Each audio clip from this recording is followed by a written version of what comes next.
வணக்கம். புத்திசாலி பீர்பலின் கதை.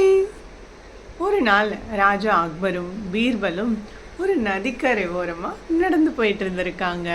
அவங்க ரெண்டு பேரும் நிறைய சுவாரஸ்யமான விஷயங்களெல்லாம் பேசிட்டு போயிருந்திருக்காங்க.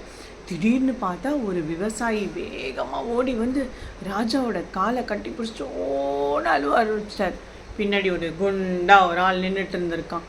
எந்திரிப்பா எந்திரி, என்னாச்சு, ஏன் இப்படி அழுவுற அப்படின்னு ராஜா கேட்டதும், ஐயா நான் கொஞ்சம் கொஞ்சமாக காசு சேர்த்து இந்த ஆள்கிட்டேருந்து ஒரு கிணறு வாங்கினேன் ஐயா.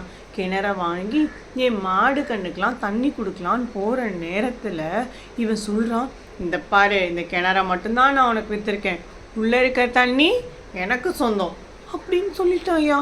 எனக்கு ரொம்ப மனசே வருத்தமாக போச்சு, நீங்கள் தான் ஒரு நல்ல தீர்ப்பாக சொல்லணும் அப்படின்னோடனே ராஜா சொன்னார், என்னப்பா இப்போ சொல்கிறதெல்லாம் உண்மையா அப்படின்னு கேட்டிருந்துருக்கார். கேட்டதுக்கு அவன் சொன்னான், ஆமாங்க கிணத்த மட்டும்தான் நான் உனக்கு விற்றேன், உள்ளே இருக்க தண்ணி என்னது அப்படின்னு சொன்னோன்னுமே ராஜாவுக்கு ஒரே குழப்பம். நம்ம மந்திரி, புத்திசாலி மந்திரி பீர்பலை கூப்பிட்டாரு. வா பீர்பல், நீயே இதுக்கு ஒரு நல்ல தீர்ப்பை சொல்லு அப்படின்னோடனே கொஞ்ச நேரம் பீர்பல் யோசிச்சுட்டே இருந்துட்டு, என்னப்பா இந்த கிணறு நீ அவனுக்கு வித்துட்டியா?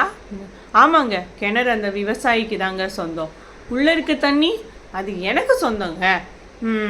அப்போது இந்த கிணறு அவனோடது தான் இல்லையா, அப்போ அதுக்குள்ளே இருக்க தண்ணிக்கான வாடகை நீ அவனுக்கு கொடுத்துரு அப்படின்னு சொல்லிட்டாரு. உன்னால் வாடகையை கொடுக்க முடியலன்னா உள்ளே இருக்க தண்ணி எடுத்துகிட்டு இப்போவே ஓடிப்போ அப்படின்னு சொன்னோன்னே அந்த ஆளுக்கு பயங்கர வருத்தம், ரொம்ப சோகமாக ஆயிட்டான். இப்படி ஒரு தவறை போய் நம்ம ஏமாற்ற போயிட்டோமே வெக்கி தலை குனிஞ்சு ஓடி போயிட்டான். அந்த விவசாயிக்கு ரொம்ப சந்தோஷம்.